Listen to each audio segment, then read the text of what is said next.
Barcelona vs. Real Madrid, Lionel Messi, Cristiano Ronaldo and 4 other key players for El Clasico. El Clasico's reputation has long been enshrined across the globe due to the fierce rivalry between its two components. But what has made it the undoubted game to watch in recent years is that it backs up its posturing on the pitch. In last year's FIFA Pro World XI, incredibly, 10 players were from either Barcelona or Real Madrid. Certainly arguments could be made about the validity of some of the inclusions, but what is not in question is the quality that both clubs possess. And in the first Clasico of the new season at the Camp Nou on Saturday, the cast will be boosted by some fresh stars. Here's a look at 6 players to watch, the first 2 of which hold no surprise. Lionel Messi. Barcelona. There is a danger that Messi's own brilliance is leading to him being taken for granted. If it had not been such standard fare for him in recent years, the record of 12 goals in just 9 appearances to start the season would have people raving.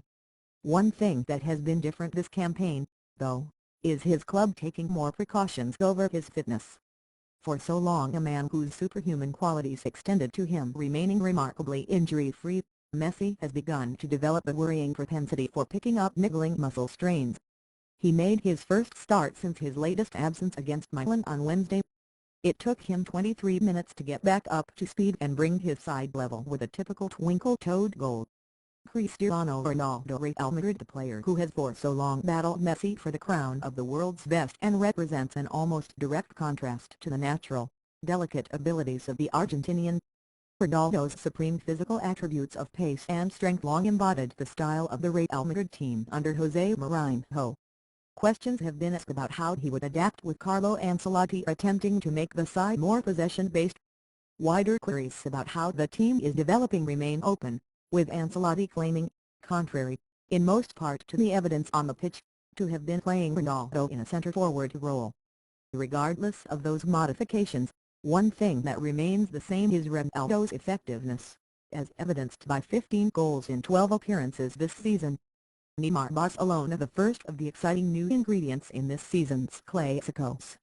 When Neymar signed for Barcelona, too many in Europe, particularly those who have only watched him in his odd outings in their own continent, Neymar was considered more hype than substance. His hefty transfer fee seemed more brought about by Samba showboating than any real effectiveness. He has yet to hit the heights of which he is capable for the Blaugrana, but he has proven his critics wrong. Far from the undisciplined individualist, Neymar has backed up his humility off the pitch by serving the needs of the team, and Messi in particular, on it.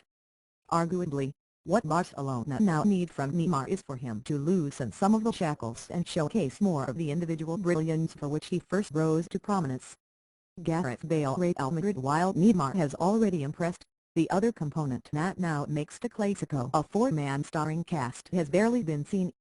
The protracted transfer saga that dragged on throughout the summer and caused Bale to almost miss out almost entirely on pre-season was never going to be good for the player. And so it has proved. The Welshman has made just one start to date for the club that paid a perhaps record fee for his services, as he has suffered repeated minor injuries. The report that his fitness problems were altogether more serious and caused by a slipped disc in his back was angrily denied by Real Madrid. Yet, questions will remain until he begins delivering on the pitch. After 2 substitute appearances, Ancelotti has suggested that Bale will start on Saturday. Just who he would replace is a major dilemma. With Angel Di Maria in fine form, the nagging question remains, for all his quality, did Madrid really need Bale? Sergio Busquets. Barcelona. With headlines long having been garnered by the likes of Messi, Xavi and Andrés Iniesta, Busquets' contributions for Barcelona were too often overlooked. That has rightfully begun to change, with the defensive midfielder being crucial to Barcelona's core philosophies both with and without the ball. In possession, Busquets sets the tone with his passing. He has the highest pass success rate in Europe this season, and it was no surprise that when Barcelona lost the possession battle for the first time in over 5 years, it was Alex Song and not Busquets at the hub of the midfield. Without the ball, he is also vital to Barcelona's pressing and disrupting their opponents in arguably the most crucial zone on the pitch. And under Martino, the defensive side of his game has been called upon more. Against Madrid midfield clearly missing Xabi Alonso, Busquets has the ability to give Barcelona a key foothold on the way to securing victory. Rafael Varane Real Madrid. Before Real Madrid hosted Barcelona in the first leg of their Copa del Rey semi-final in January, Varane was still talked about in terms of the promise of his ability that prompted Madrid to beat off competition from Manchester United to sign him as an 18-year-old in 2011. Afterward, he had every right to be discussed for his current ability and as one of the world's best central defenders. Varane secured Madrid a draw almost single-handedly that night, making goal line clearances, goal-saving tackles, looking assured beyond his years throughout and, if that weren't enough, then heading in a late equalizer. Unfortunately, the France international was injured for the start of the season but, now fit, it is hard to imagine Ancelotti not starting him at the Camp Nou. He may well be required to put in another defensive masterclass if Madrid are to walk away with any points.